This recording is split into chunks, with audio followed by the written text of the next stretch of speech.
What's up, guys? It's me, Tiff, and I'm in New York City watching Sam Bankman-Fried's criminal trial in person since it will not be televised. I tried to take a one-day break from making a video so that I could sleep, but I ended up waking up at 3 a.m., so here we are. Today, we heard from a finance and accounting professor at Notre Dame named Peter Easton. Professor Easton also worked on the Enron case, the WorldCom case, and the SEC versus Ripple. So in today's analysis, he traced the movement of FTX customer funds into various investments, real estate, political donations, and SBF's own bank accounts. He also pointed out that at the peak of FTX's fiat liability in June 2022, FTX should have held $11.3 billion, but they only had $2.3 billion, leaving a whopping $9 billion just seemingly missing. So where did that money go? As I mentioned, FTX customer funds ended up getting funneled into investments in business and financial funds, political donations, and real estate, including the now infamous Bahamas penthouse that Sam and his inner circle lived in. We also learned that several of Alameda's repayments to third-party lenders such as BlockFi, Abra, Maple, Anchorage, and Nexo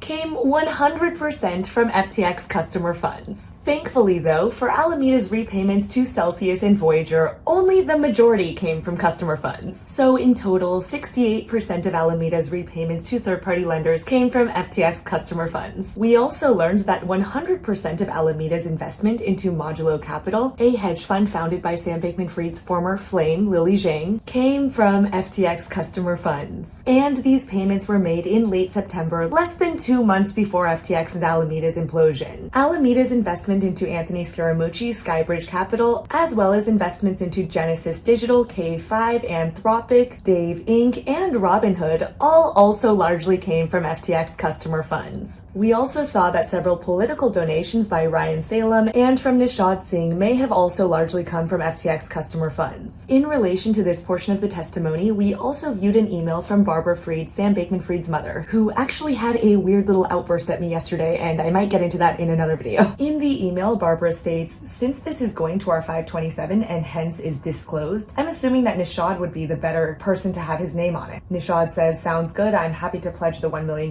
for MTG operating Mind the Gap, which is co-founded by Barbara Fried," and Sam Bankman-Fried agreed to this as well. So it looks like Barbara Fried was somewhat orchestrating who should give what donation, and it looks like $1 million was then transferred from Alameda Research to Nishad Singh's bank account, and subsequently to Mind the Gap, which was again co-founded by Barbara Fried. In terms of charitable contributions, Peter Easton also identified that a $20 million donation to GAP, or Guarding Against Pandemics, a nonprofit founded by Gabe Bankman-Fried, Sam Bankman-Fried's brother, also came completely from customer funds. Customer funds were also used to purchase real estate in the Bahamas. Peter Easton was able to trace funds moving from customer accounts to Alameda Research, then to FTX Trading Limited, which he noted should never hold customer assets, and then into Bahamian real estate. For example, the purchase of Old Fort Bay, which was owned by Joseph Bankman and Barbara Fried, who apparently hates me. Peter Easton then had another incredibly important finding, stating that Alameda's negative balance on FTX could not be explained through borrowing on the spot margin program. This is an excuse that Sam Bankman-Fried has used multiple times, stating that Alameda was just another customer on FTX and was participating in their margin program. He's claimed to me that the amount of funds that were used was likely within the range of customers who agreed to have their money loaned out. However, this does not seem to be the case. Apparently, Alameda's borrows on spot margin were far less than their negative balance on FTX. In fact, on May 12th, there was a $10.8 billion difference between Alameda's spot margin position and their negative balance. He even did a calculation to determine if Alameda borrowed every dollar in the spot margin program, and apparently this still would not be enough to explain Alameda's massive negative balance on FTX, because the total borrowing in spot margin was not enough to cover the negative balance. In Peter Easton's cross-examination, I think the defense actually had a bit of a win. One of Sam Bankman-Fried's attorneys, David Listener, pointed out that FTX's liability was actually included in a chart that was labeled Alameda's balance. Listener asked, should this portion in the FTX account be included in the fiat at liability attributed to Alameda? Peter Easton said no. Listener asked, okay, did you exclude it in this graph? Easton said, no, I did not. So Peter Easton basically admitted to a little inconsistency in one of the charts, which might have actually successfully cast a bit of doubt in his credibility as a witness, but only a little bit.